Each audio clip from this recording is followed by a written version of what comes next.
Rain hit my shoulders like it wanted to bury me.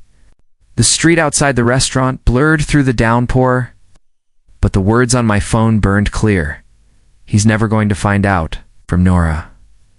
Sent to Ray. I read it again and again. Each time it sounded less like a message and more like a confession. I looked through the window. Nora sat there, smiling at me through the glass, laughing with the waiter as if nothing existed outside her little world of lies. My fingers trembled. The ring box in my pocket felt heavier than the rain on my coat. I pressed call. She didn't pick up. Then Ray's name appeared in my contacts. My thumb hovered over it. My heart didn't beat. It screamed, "Answer me, man," I muttered to myself. "Tell me this isn't real." He picked up on the second ring. "Aiden, you okay? Thought you'd be inside by now?" My throat was dry. "What were you two talking about?" A pause. A sharp exhale. "What? Don't play stupid, Ray. You texted her 10 minutes before dinner?" The line went quiet except for the sound of the rain and my heartbeat. He sighed. "You were never supposed to see that." Something inside me snapped. I ended the call. I walked into the restaurant, drenched, ignoring the stares. Nora looked up. Her smile faltered. "Aiden, what happened?" I placed the phone on the table. "Maybe you can tell me?" Her eyes flicked to the screen. Panic, then denial. "It's not what you think." "I think you lied to me for months," I said quietly. "I think you made me believe you were working late when you were with him." She reached for my hand. I pulled it away. "You don't understand," she said. "Ray and I don't say his name." My voice broke. "You had choices, Nora. You made yours." Her lips parted, but no sound came out. Only her eyes moved, wide and desperate. I turned, walked out, and let the rain hide what my pride couldn't. That night, my apartment felt like someone else's life. I sat at my desk, the engagement ring glinting under the dim light. One by one, I deleted everything. The texts, the pictures, the plans for a future that never existed, all except one photo. It was from our first trip together. Her in a white sundress, smiling at me like I was the only man alive. I stared at it for a long time. My chest hurt, but I didn't delete it. Not yet. The sound of thunder filled the room. And then, my phone vibrated. Incoming call. "Nora." I stared at her name until it blurred through the tears. "Refused to admit we're there." I answered. Her voice was shaky. "Aiden, please. We need to talk." "It's not what you think." The line crackled. I didn't respond. I just listened to her breathing on the other end. Soft, uneven, guilty. My pulse slowed, cold and steady. "Nora," I finally said, "then make me understand." Asterisk, her fists pounded on my apartment door like the rain had followed her from last night. When I opened it, Nora stood there, hair soaked, mascara running. She looked like guilt wearing a dress. "Aiden, please," she cried. "You have to let me explain." I stepped aside without speaking. The air between us felt heavy, damp, poisoned. She dropped her bag on the floor and grabbed my hand. That message, it was a joke. Ray misunderstood everything. I pulled my hand free. "A joke about cheating?" "It wasn't like that," she said quickly. "He was drunk. I was trying to calm him down. He read into things." I laughed quietly. "Then why did he say I'd never find out?" Her eyes darted away. Silence filled the room. The only sound was her breathing, sharp and uneven. "You know me, Aiden? You know I'd never do that." "I thought I did," I said. "But that text told me otherwise." She stepped closer, whispering, "You're all I ever wanted. Please believe me." I stared at her, searching for the woman I loved. But all I saw was fear. "I'll talk to him," I said. "If you're telling the truth, he'll say so too." Her expression cracked. "You don't need to. Let's just forget it. That's exactly why I do." The next morning, I found Ray outside his apartment. He was smoking, looking like a man proud of what he ruined. He grinned when he saw me. "Guess she told you?" I walked closer, fists clenched. "Told me what, Ray?" "That she's sorry for lying." or that she still misses me. The words hit like a punch. I stepped forward. Say that again? He flicked his cigarette to the ground. You never saw her like I did. You were too busy worshipping her to notice. My vision blurred red. My arm lifted halfway before I stopped myself. He smirked. Go on. Hit me. She'll just come running to fix you again. I let my hand fall. No, you're not worth it. I turned and walked away, leaving his voice echoing behind me. You'll regret walking away from her, Aiden, but I didn't. That night, I packed my bags. The city that held every piece of her didn't deserve another day of me. I left without saying goodbye. No calls, no closure, just silence. Months later, I built something new. A smaller apartment, a steady job, a quiet version of peace. Until one afternoon, the receptionist called up, Aiden, there's someone asking for you. I walked out of my office and froze. Nora, her hair shorter, her eyes colder, her perfume still the same. She smiled faintly, though it didn't reach her eyes. You look different, new city. New life, I said. What are you doing here? She took a slow breath, like she'd rehearsed it. I wanted to tell you in person. My chest tightened. Tell me what? She met my eyes. I got engaged, Aiden, and I wanted you to know first. The room tilted. Her words hit harder than the rain ever did. Before I could speak, she turned and walked away. I stood there, heartbeat loud in my ears, staring at the door she left through. The past had just found me again. Asterisk, the first time I saw her. She was standing by the window of our new office. Light spilling through the blinds and turning her eyes the color of the sea before a storm. Lara, right? I said, walking in with a stack of mock-ups. She smiled softly. Aiden, the designer who never takes lunch breaks. I blinked. That's my reputation now? Among the interns? Yes. She tilted her head. They think you're mysterious. I laughed under my breath. They think wrong. I'm just tired. Her smile didn't fade. Tired people usually have stories. I didn't answer. The hum of the printer filled the silence, and something about her calmness made the noise feel less lonely. Weeks passed. We worked side by side, surrounded by glowing screens and half-empty coffee cups. She asked about everything except my past. I never asked about hers. That balance made it easier to breathe. One night, everyone else had gone home. The rain started tapping against the windows again, just like the night my world fell apart. Lara leaned back in her chair. You ever wonder what people say about us when we leave? Probably that we work too much, I said, or that we're afraid to be alone. Her words hit deeper than I expected. Are you? I asked quietly. She met my gaze. Aren't you? The air shifted. For a moment, I saw something behind her calmness. Pain, maybe. Or a memory she wasn't ready to share. When I reached into my desk drawer to grab a file, the photo slipped out. The one I'd promised myself I'd delete? Nora and Ray. Frozen in that perfect lie of a smile. Lara picked it up before I could. Her thumb brushed the corner. She didn't ask who they were. She didn't need to. You'll let go when it stops hurting, she said. I felt my chest tighten. And what if it never stops? She looked at me, her eyes soft but steady. Then you haven't met the right piece yet. For a second, I forgot how to breathe. The clock ticked. The rain softened. She placed the photo back in the drawer and gently closed it. Come on, she said. We're done for the night. We walked to the elevator in silence. The quiet between us wasn't awkward anymore. It was warm. When she stepped out, she turned back and smiled. See you tomorrow, Aiden. For the first time in months, I slept without waking in the middle of the night. The next morning, sunlight spilled through the blinds. I opened my phone while sipping coffee. A new message flashed on the screen. From Nora. Can we meet? It's important. My heart stopped. Lara's laughter from the hallway drifted into my office, grounding me for a second. Then I stared back at the message, my thumb hovering over reply. After everything I'd buried, why did her name still make my pulse shake? The smell of roasted beans filled the air, but all I could taste was bitterness. Nora sat across from me, her hands trembling around a cup she hadn't touched. "I didn't think you'd actually come," she said quietly. "I almost didn't."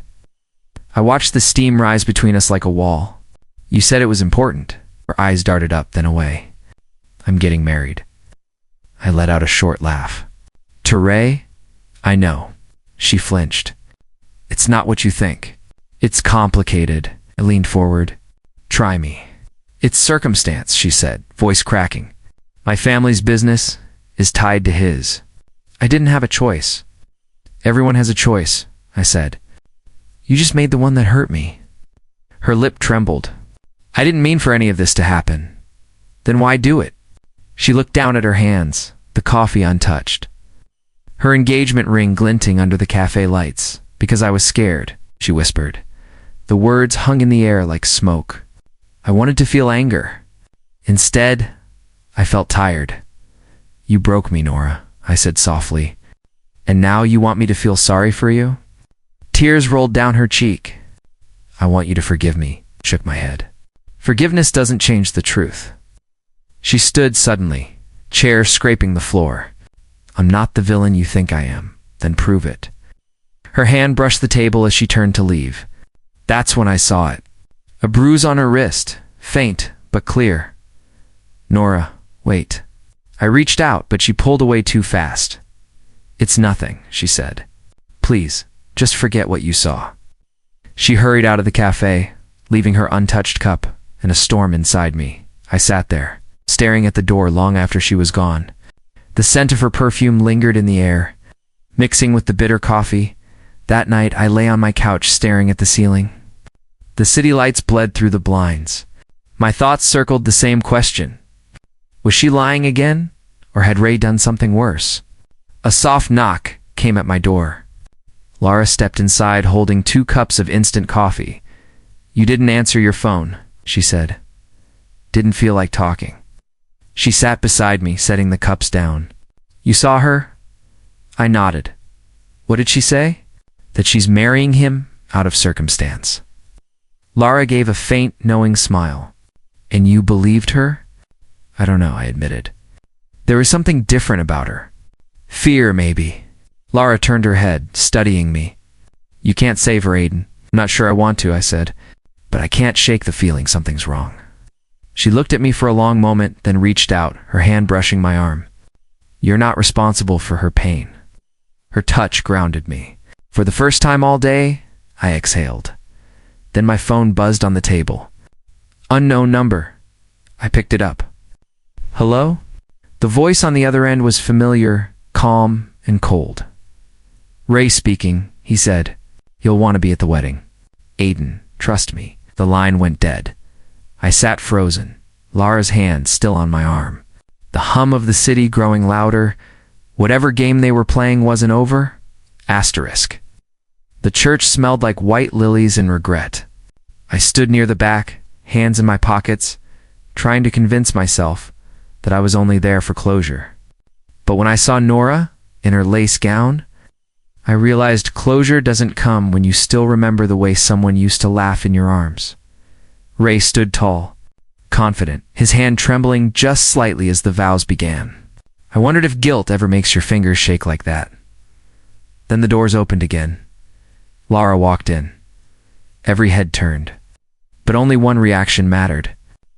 Reyes, his face drained of color, his eyes wide with something I couldn't name. Shock, guilt, maybe both. I felt my pulse race. What the hell was happening? Laura didn't look at me. She just found a seat quietly at the back, her expression unreadable. When the ceremony ended, applause filled the air. My hands stayed still. My chest felt heavy, and my mind refused to stop replaying Ray's face when he saw her. Outside, as guests gathered for photos, I caught Laura by the arm. "What was that?" My voice came out sharper than I intended. She looked at me, calm as ever. "He recognized me," she said simply. "How do you know him?" Her eyes softened. "I used to date him. Years ago, the world tilted a little." "You what?" "I didn't plan to tell you," she said, her tone quiet but steady. "But maybe you deserve to know. He ghosted me one day. No explanation. Just vanished. A week later, he posted pictures with her. Nora. The sound of her name felt like a punch. So you're saying she stole him? Maybe not intentionally. Maybe completely intentionally. I stared at her, the noise of laughter and wedding music fading behind us. Suddenly everything made sense. The way Lara looked at me that first night we talked about betrayal, the empathy in her eyes. It wasn't pity. It was recognition. So this was all some kind of revenge? I asked. She shook her head. No, healing. Her voice wavered slightly. I didn't even know you were her ex. Not until that day in the office when I saw their picture in your drawer. I felt the ground solidify again beneath me. You could have told me, I wanted to, but how do you tell someone you share the same scar? Her hand brushed my arm, light almost trembling. The contact burned. I saw tears glinting in her eyes, but she didn't let them fall. Behind us? The bride and groom stepped out, laughter echoing through the courtyard. Nora's hand rested on Ray's arm, but his eyes darted once toward Lara. That tiny glance said everything. I turned away first. I don't even know who to hate anymore, I said quietly. Maybe stop hating altogether, Lara whispered. It's what they'd never expect. For a long moment, neither of us moved. The sky dimmed, the sun dipping low behind the old church. The music swelled again, too sweet for what I felt inside. She looked up at me, her voice barely audible. Now you know why I stayed close. Something in her tone shifted. It wasn't just confession. It was a beginning. Lara's hand slipped from my arm, but her eyes held mine. Let's end this together, she said. And just like that, I realized the wedding didn't just break the past. It rewrote everything that would come next. Asterisk, the office was quiet except for the faint hum of the city outside. The air between Lara and me felt charged, alive. Documents, coffee cups, and late-night exhaustion surrounded us. We can't just accuse them, I said, flipping through a stack of files. We need proof. Solid proof? Lara leaned over the desk, her hair brushing my sleeve. We have it. Look at the transfers. Same dates. Same fake clients. I looked up at her, stunned. You've been digging this deep already? Her lips curved faintly. You're not the only one who's been waiting for a truth to surface. I watched her fingers trace the papers. They trembled slightly, not from fear, but from something heavier. Why help me? I asked quietly. She paused. Because you remind me of who I used to be, before people like them made me question my worth. The words hit deeper than I expected. For a moment, neither of us spoke. The office lights buzzed faintly overhead, flickering like our thoughts. So what's the plan? I finally asked. Lara straightened. Expose him. Ray's company is laundering funds through shell projects. Nora's been signing off the audits. She knows Aiden. My jaw tightened. Then she's not trapped. She's involved. Maybe both, Lara said softly. Pain makes people do strange things. I looked at her. You sound like you understand that too well. Her eyes met mine. I do. We worked for hours, side by side. The sound of typing, papers shuffling, and our quiet breathing filled the space. At some point, she spoke again, barely above a whisper. You're not broken, Aiden. You were just loyal to the wrong people. I froze. The words sank deep, brushing against every scar I tried to hide. When I looked at her again, her eyes were calm but glistening. She smiled faintly, and in that silence, something unspoken shifted between us. My heart pounded in my chest, steady and heavy. I wanted to reach for her, but I didn't. I just said, and you? What were you loyal to? She tilted her head. Hope. Foolishly. For the first time in a long while, I laughed quietly. It felt foreign. Maybe we're both fools. Maybe, she said, leaning closer. But at least we're foolish together. Our faces were inches apart now. I could feel her breath, warm and slow. Her fingers brushed the back of my hand, just enough to make me forget the files, the betrayal, the noise, but the spell shattered with the slam of the door. Ray stormed in, Ice. his voice cutting through the room like a blade. You're making a mistake, Aiden. Lara pulled back instantly, her face hardening. Ray threw a file onto my desk. It slid across the wood, scattering papers. You don't know who Lara really is. Al stood up slowly. Try me. He smirked. Ask her where she was the night my accounts went missing. Or better yet, who she was working for. Lara's face went pale. My stomach dropped. Ray stepped closer. You think she's on your side? She's been playing this game longer than you know. Silence fell heavy between us. Lara's lips parted, but no words came. I looked at her, heart racing. Is any of that true? Her eyes glistened, unreadable. Aiden, let me explain. Ray's smile widened. Oh, she'll have to. The printer hummed softly, filling my apartment with a quiet rhythm. Fresh ink. Cream paper. The scent of something new. Lara stood beside me, holding a stack of invitations. It feels unreal, she said, her smile soft and tired. I nodded. Yeah, unreal. We spread the cards across the table. Our names in gold foil. Aiden Carter and Lara Hayes. I never thought I'd see my name written beside someone else's again. She noticed my silence. You're thinking about her? I'm thinking about everything, I said. About how this all started. About how it had to end. She leaned on the table, looking at me. You're allowed to move forward without guilt. I know, I said, but my voice betrayed me. It's just strange. The way things collapse before they rebuild. Outside, rain tapped against the window. The sound pulled me back to that night months ago, when I stood outside a restaurant reading the text that changed everything. This time, there was no storm, just quiet acceptance. Lara's hand brushed mine. We made it through, Aiden. Both of us. I smiled faintly. We did. We started sealing the envelopes, one by one. Names of friends, colleagues, people who had seen us fall and rise again. Then I picked up one card. The name on it made my fingers freeze. Nora Adams. Lara watched me. You don't have to. I do, I said. Not for her. For me, she hesitated. You think she'll even open it? I don't care if she does. I pressed the flap closed, sealing years of pain in a thin paper fold. This isn't revenge. It's closure, Lara smiled gently. You've changed. I met her eyes. You made that possible? Her hand slid over mine again. Then maybe we both needed each other to heal. For a moment, we stood there, surrounded by the smell of paper and glue. And the quiet hum of the city. I whispered, almost to myself. I used to think endings were the worst part of a story. And now, she asked, now I think they're where you start living. She leaned in, resting her head on my shoulder. Then here's to our beginning. Later that night, after she left, I walked through the empty apartment. The invitations were neatly stacked.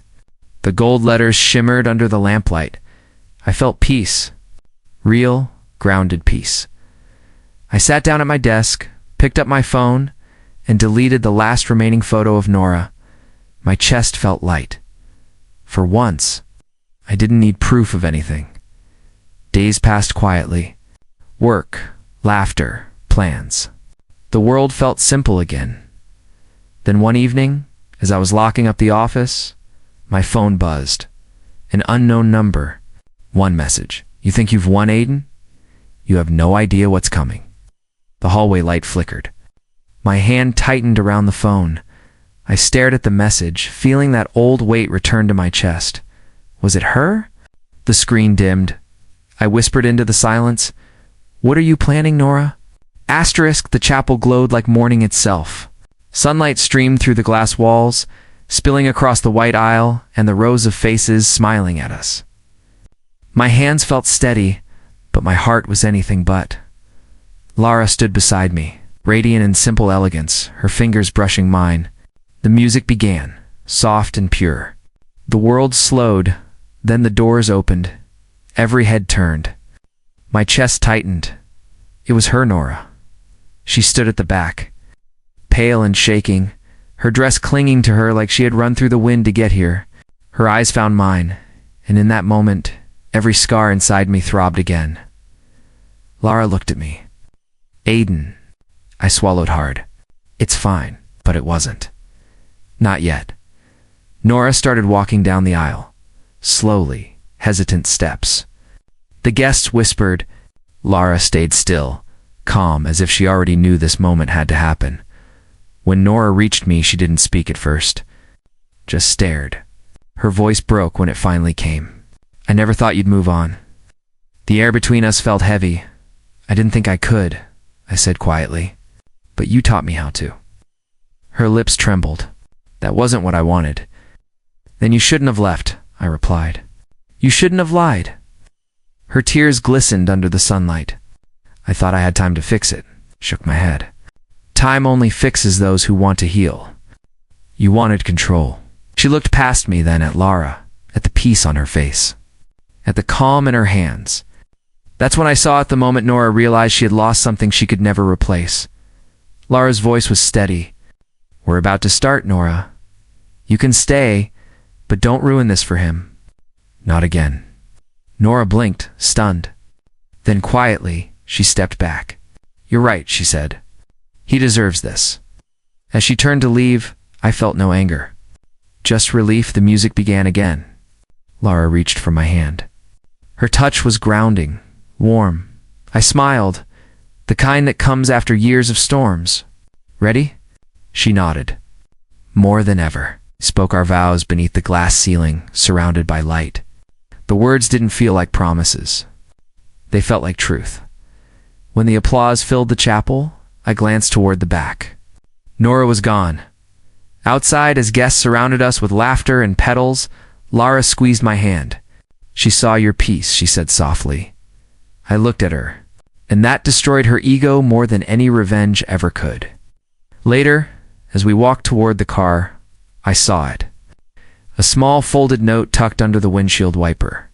My breath caught. It was her handwriting. I opened it. I'm leaving for good. Thank you for setting me free. The paper shook slightly in my hand. Not from sadness, but from something else. Finality. Lara leaned closer. What does it say? I smiled faintly and slipped the note into my pocket. It says we can go. We got into the car. The city stretched ahead, endless and alive. I glanced once more at the chapel in the mirror. No ghosts. No pain. Just sunlight. I reached for Lara's hand. Let's start living, she smiled. We already are.